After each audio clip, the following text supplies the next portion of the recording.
J'aime à revoir mes joies d'enfant. Ah, ça c'est rare, ça. C'est la version. Ah, oui. Véronique Sanson et Eddie Mitchell, pour vous, pour ces fêtes de Noël. J'adore. Pour le patrimoine. Voilà, parce que là aussi, on va s'occuper du patrimoine. Le dernier salon du patrimoine, c'était il y a combien de temps? Le mois dernier? C'était le mois dernier, exactement. Alors, c'est un salon qui a lieu depuis tous les ans, qui a lieu tous les ans à cette époque-là. Et c'est un salon qui fête ses 25 ans, je crois. Donc, c'est pas un salon tout neuf, parce que le patrimoine, bah, forcément, c'est pas tout neuf. Alors, la thématique de cette année, c'était chantier remarquable du patrimoine. Ben, c'est vrai qu'en France, on est quand même très fort au niveau de la sauvegarde de notre patrimoine. Et qui dit patrimoine dit quand même hommes et femmes derrière qui savent absolument défendre ces savoir-faire. Il y a une transmission exceptionnelle en France. Il y a un savoir-faire qui sait aussi être innovant. Il y a des gens qui continuent à se battre pour que le patrimoine français international, hein, parce que c'est le Salon international du patrimoine, se sauvegarde et que ça reste encore les siècles qui viennent. Et on est très fort dans la restauration. Et on est très très fort dans la restauration. D'ailleurs, souvent, nos artisans sont demandés énormément à l'étranger. Alors, on a fait un petit tour du salon et on a rencontré la fine fleur de l'artisanat français. Regardez.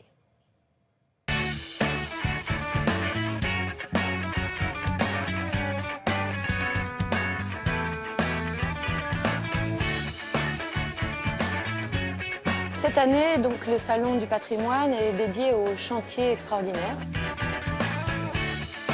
Nous travaillons essentiellement sur des reproductions à l'identique ou en création, sur des monuments tels que les mairies, les manoirs, les châteaux, les maisons particulières, en zinc, en cuivre.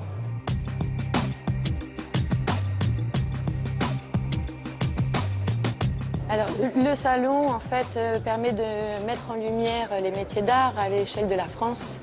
C'est aussi une part, en fait, de rayonnement pour la France à l'international, puisque depuis des millénaires, les artisans d'art, en fait, sont les bâtisseurs de ces monuments historiques et aujourd'hui les restaurateurs. Donc, c'est toute l'activité et la rayonnance aussi de ces métiers qui est visible dans le salon.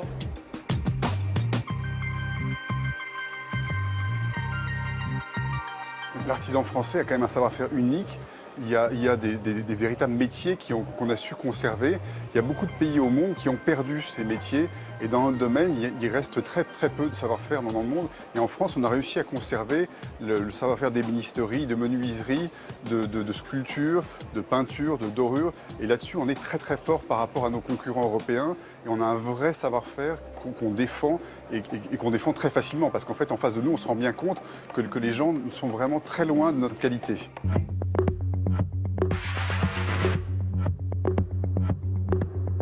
Nous avons mis en relief ces questions liées à l'apprentissage. Et donc, c'est toutes les questions des filières et de la transmission. À travers ce salon, ce sont des questions qui sont posées.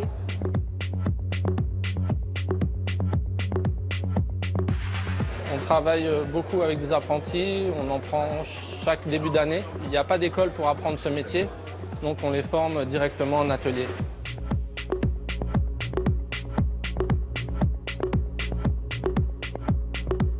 Il y a beaucoup de gens dans notre métier qui ont essayé d'expliquer aux jeunes qu'il ne fallait plus venir, que c'était fini. Il y a 20-30 ans, c'est un discours qu'on entendait souvent. Et puis en fait, depuis une quinzaine d'années, ça repart vraiment. Et on voit beaucoup plus de jeunes qui s'intéressent à ça. Et ils ont pris conscience que la restauration ou la création classique a des débouchés qui sont assez énormes. Donc on a pas mal de demandes et on a du mal à trouver des gens pour dessiner, pour travailler avec nous.